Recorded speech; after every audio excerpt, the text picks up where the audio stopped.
कहानी फिलीपींस की है, फिलीपींस की राजधानी मनीला की है। कहानी एक एयर होस्टेस की है। एक फिलीपींस में 4 भाई बहनों में एक मनीला से दूर अपने माँ बाप के साथ रहती थी। क्रिस्टीन डेकेरा पढ़ाई लिखाई की, बड़ी हुई तो मनीला आ गई अपने करियर के लिए और फिर उसने एयर होस्टेस की नौकरी ज्वाइन की। अब क्रिस्टीन डेकेरा एक एयर होस्टेस थी। जिंदगी सब कुछ ठीक ठाक चल रही थी। उम्र 23 साल हो चुकी थी। 31 दिसंबर को क्रिस्टीन डेकेरा की छुट्टी थी। अपने माँ बाप से कहती है वो कि वो अपने दोस्तों के साथ पार्टी करना चाहती है और उस पार्टी के लिए उसे बाहर जाना है। और इसी के बाद वो मनीला के ही सिटी गार्डन ग्रैंड होटल में अपने दोस्तों के साथ पार्टी करने चली जाती है। प्लान ये था कि रात भर उसी होटल में न्यू ईयर मनाएंगे और अगले दिन फिर दोपहर तक घर लौट आएंगे। 3 दोस्तों के साथ क्रिस्टीन उस होटल में जाती है। होटल में रूम नंबर 2207 2207 नंबर कमरा में चेक इन करती है। रात पार्टी होती है। 3 उसके करीबी दोस्त थे। इसके बाद करीब 8 लोग और जुड़ते हैं, 8 और लड़के। वहाँ पार्टी हो रही है, सब कुछ हो रहा है। सुबह सुबह उनमें से एक, इसका जो दोस्त 3 दोस्तों में करीबी दोस्त था, वो उसके रूम में जाता है तो देखता है कि बाथरूम में वो बाथटब में लेटी हुई है। वो भी रात भर पार्टी किया हुआ था, एक तरह से नशे में था। उसे लगा कि ये बाथरूम में रिलैक्स कर रही है, सो रही है। वो वापस आ गया। 1.5-2 घंटे के बाद दूसरा दोस्त जाता है और जब उसकी नज़र बाथरूम में उस पर पड़ती है क्रिस्टीन के ऊपर, तो उसको हिलाता डुलाता है, लेकिन वो उठती नहीं। फिर वो शोर करता है, पुलिस आती है। पुलिस आने के बाद फ़ौरन उसको वहीं एक मेडिकल कॉलेज है, मकाती मेडिकल सेंटर, वहाँ ले जाती है। वहाँ डॉक्टर उसे डेड डिक्लेयर कर देते हैं। इसके बाद पोस्टमार्टम की तैयारी होती है। जो वहाँ के पुलिस चीफ थे, फिलीपींस के पुलिस चीफ, उन्हें भी ये खबर मिलती है। अब एक air hostess new year party में एक अच्छे खासे रेपुटेटेड होटल के अंदर बाथटब में लाश मिली। खबर अपने आप में बड़ी भी थी, चौंकाने वाली थी। तफ्तीश शुरू होती है। तफ्तीश में सबसे पहले होटल के सीसीटीवी फुटेज को देखा जाता है।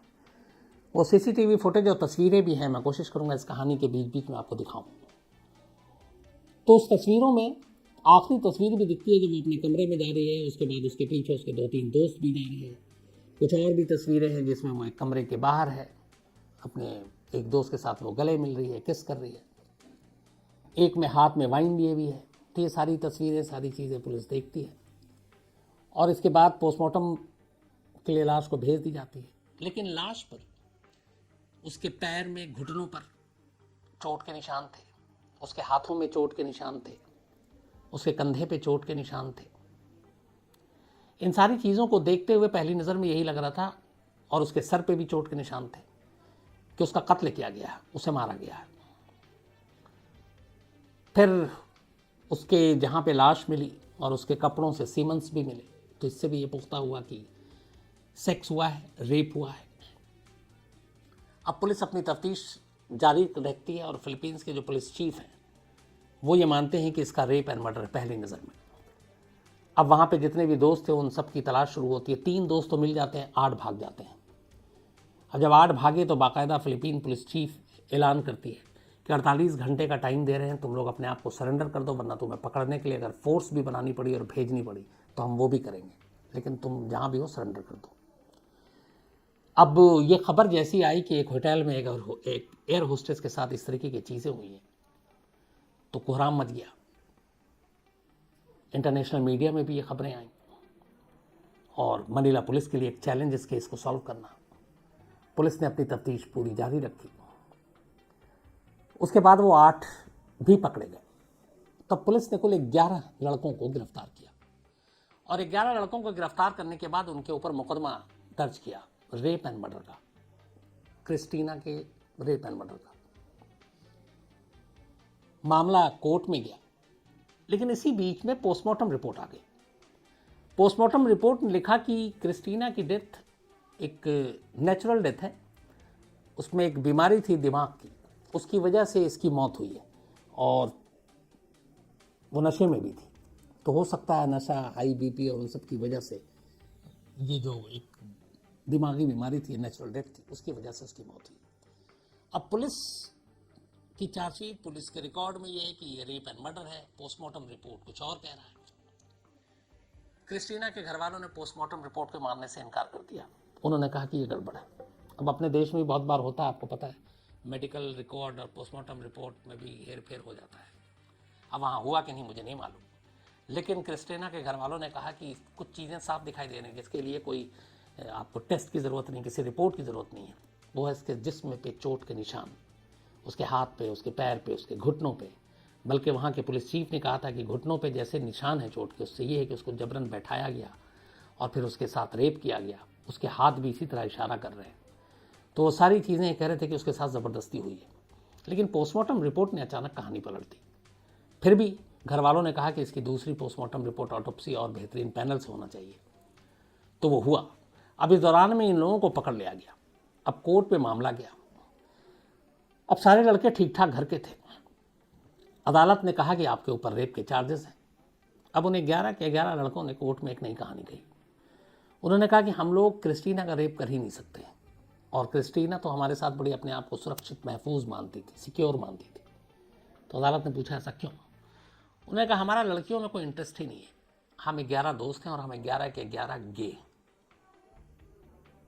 तो जब हम गे हैं तो हम लोगों का लड़कियों में इंटरेस्ट नहीं है, दूसरा हम रेप करेंगे नहीं, ना कर सकते। तो इसलिए इल्ज़ाम है छूटा है। अब अदालत और पुलिस के सामने भी, क्योंकि उससे पहले पुलिस के सामने भी उन्होंने ऐसा कुछ बयान नहीं दिया था, एक बड़ी अजीब दिक्कत आ गई कि ये मामला क्या है। इधर कह रहा है कि गे है, पुलिस वालों ने कहा हमें मालूम नहीं। अब पुलिस ने जांच की तो उनके जो बैकग्राउंड निकालने शुरू किया तो पता चला कि वाकई ये तो सारे लड़के दूसरी तरह के, ये सब गे हैं।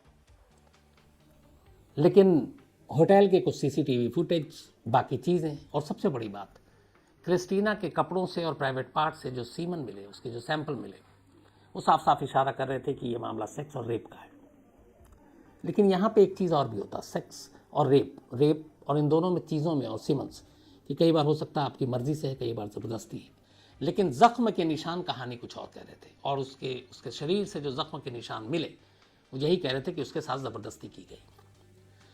फिर जब और तहकीकात की गई तो पता चला कि उस रात इन्होंने बहुत ज़्यादा, इन लोगों ने ड्रिंक किया और फिर ड्रग्स की भी बात आई। अब इस चीज़ के चक्कर में एक और हुआ। ये बात लास्ट ईयर की आपको बता रहा हूँ, जनवरी 31 की है, दिसंबर 31, 2020 और 21 की रात। तब फिलीपींस में भी पूरी दुनिया की तरह कोरोना के गाइडलाइंस थे। 50% कैपेसिटी के साथ ही आप होटल चला सकते थे, एक रूम में 2 लोगों से ज़्यादा नहीं रह सकता था, दोनों भी अलग अलग बेड पे शेयर।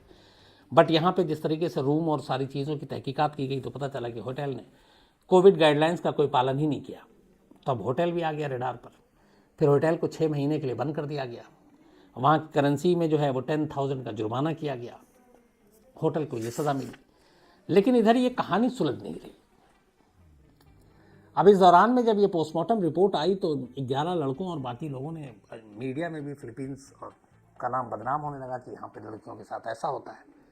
तो वहाँ की सरकार को भी गुस्सा आया और उन्होंने, ये जो चीफ है वहाँ के मनीला पुलिस के, कर्नल हार्लॉड डिपोजिटर, तो फिलीपींस पुलिस की, बल्कि फिलीपींस के पुलिस चीफ हैं, इनको इस केस से हटा दिया, क्योंकि ये वो पहले शख्स थे जिन्होंने कहा था कि ये रेप और मर्डर है क्रिस्टीना के साथ।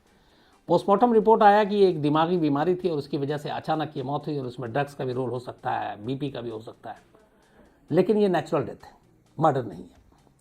तो जब ये चीज़ आई तो पुलिस चीफ को इसकी सज़ा मिली, बलि का बकरा बनाया गया, उन्हें पोस्ट से हटा दिया गया। लेकिन हटने के बाद भी वो अपनी इस बात पे कायम रहे। उन्होंने कहा कि जो सीसीटीवी की तस्वीरें मिली, जो बॉडी पे जख्म के निशान मिले, वो सारी चीज़ें यही इशारा कर रहे थे कि क्रिस्टीना के साथ गैंगरेप हुआ है और फिर उसका कत्ल हुआ है। अगर ये सिर्फ दिमागी बीमारी की वजह से जो ऑटोप्सी में कहा गया है, तो फिर ये इस सवाल का जवाब कोई देगा कि उसके पैरों पे, उसके हाथ पे, उसके कंधे पे, उसके सर पे चोट के निशान कहाँ से आए, उसके कपड़ों पे सीमेंस कहाँ से आए। और पुलिस चीफ के इन सवालों का जवाब किसी ने नहीं दिया। लेकिन एक ऑटोप्सी रिपोर्ट ने पूरी कहानी पलट दी। अब इसको लेके वहाँ पे गुस्सा भी आम लोगों में शुरू हुआ। जिस एयरलाइंस में काम करती थी वहाँ की तरफ से भी लोगों ने मैसेज देने शुरू किए। और जस्टिस फॉर क्रिस्टीना एक मुहिम चल पड़ी फिलीपींस में। दोबारा पोस्टमार्टम रिपोर्ट, जो पोस्टमार्टम हुआ, उसको कभी पब्लिक ही नहीं किया गया कि उसमें क्या था। पहली पोस्टमार्टम रिपोर्ट सही थी, दूसरी सही थी, दोनों गलत थी, या दूसरी गलत पहली सही थी, ये पता नहीं। लेकिन फिर धीरे धीरे वक्त बीतता गया, जस्टिस की मुहिम चलती रही, पर क्रिस्टीना को इंसाफ नहीं मिला। उसके माँ बाप आज भी, फिलीपींस की कोर्ट, फिलीपींस की मीडिया उनसे यही कहते हैं कि उनकी बेटी के साथ जो हुआ दुनिया जानती है, उसके साथ गैंगरेप हुआ, उसके साथ मर्डर हुआ, लेकिन इंसाफ नहीं मिला। अब ये रिपोर्ट पोस्टमार्टम की जो आई, उसके साथ छेड़छाड़ कहाँ हुई? जेन्युइन रिपोर्ट थी, लेकिन फिर वही सवाल आ जाता है कि अगर सिर्फ नेचुरल डेथ की वजह से मौत हुई तो शरीर पर, जिस्म पर चोट के निशानों की पहली क्या थी? इसका जवाब नहीं मिला। कोर्ट ने उन्हें 11 लड़कों की ये दलीलें मानी। पुलिस ने इन्वेस्टिगेशन किया तो पता चला कि वो सचमुच 11 के 11 गए हैं और उनका एक लंबा इतिहास है। तो पुलिस की इस रिपोर्ट के बाद कोर्ट ने भी उन 11 लड़कों को बरी कर दिया, और इसी ग्राउंड पे कि ये गे हैं, ये रेप नहीं कर सकते, तो उनको बरी कर दिया गया। पुलिस की थ्योरी को जो शुरुआत थी वो माना नहीं गया। क्रिस्टीना की मौत को एक नेचुरल डेथ करार दिया गया, लेकिन रेप और रेप की पहेली आज भी कायम है, और क्रिस्टीना के घर वालों को आज भी सवाल का जवाब नहीं मिला है कि एक्चुअल में 31 दिसंबर से 1 जनवरी की सुबह इस होटल के कमरा नंबर 2207 में क्या हुआ था। तो ये एक अनसुलझी पहेली फिलीपींस की आज भी है, क्रिस्टीना की मौत। और जैसे हमारे यहाँ बहुत सारे ऐसे केसेस हुए, निर्भया से लेके बाकी गैंगरेप, जिस पे कि इंसाफ की मुहिम चली, आज भी जब तक वहाँ की मीडिया या फिर और कोई ऑर्गेनाइजेशन जस्टिस फॉर क्रिस्टीना को लेके सोशल मीडिया पे भी एक मुहिम चलाना शुरू कर देते हैं, लेकिन फिलीपींस की नेशनल पुलिस, फिलीपींस की अदालत, फिलीपींस की जो फॉरेंसिक टीम, वो आज भी इस केस को सुलझा नहीं पाई। हाँ, फिलीपींस पुलिस में एक शख्स आज भी है, उस वक्त का फिलीपीन का पुलिस चीफ, जिसका ये कहना है, कर्नल हैरोल्ड डिपोजिटर का, कि ये एक रेप एंड मर्डर का केस है, लेकिन पुलिस ने बाद में अपना इन्वेस्टिगेशन, अपना काम ईमानदारी से नहीं किया, और इसीलिए इस केस का हश्र ये हुआ है, वरना ये केस सुलझ सकता था। तो क्रिस्टीना की मौत एक पहली, क्रिस्टीना के साथ रेप का सच भी एक राज, और ये एक अनसुलझा केस है फिलीपींस में। मुझे लगा कि 31 दिसंबर और 1 जनवरी है, तो उसी दरमियान की ये कहानी है, तो आप तक पहुंचाऊं, अफसोसनाक है। तो आज कहानी में इतना ही। अब आपसे मुलाकात होगी कल रात 9 बजे किसी नई कहानी के साथ। तब तक अपना ख्याल रखिएगा, अपनों का ख्याल रखिएगा। लेकिन चलने से पहले बहुत ज़रूरी चीज़ भूल गया। एक तो आज अपने विनोद शिकारपुरी, इनके बेटे का जन्मदिन है, बर्थडे है।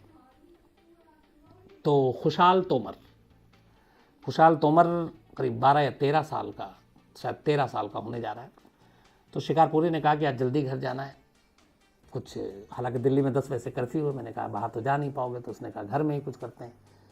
तो वो आज जल्दी फ्री होकर जल्दी भागेंगे। तो आप सभी लोगों से यही है कि विनोद शिकारपुरी के बेटे के लिए विशेष ज़रूर अपनी दुआएं, आशीर्वाद, अपना प्यार दीजिएगा, ताकि वो अच्छा रहे, अपने माँ बाप का नाम रोशन करे, हमेशा खुश रहे।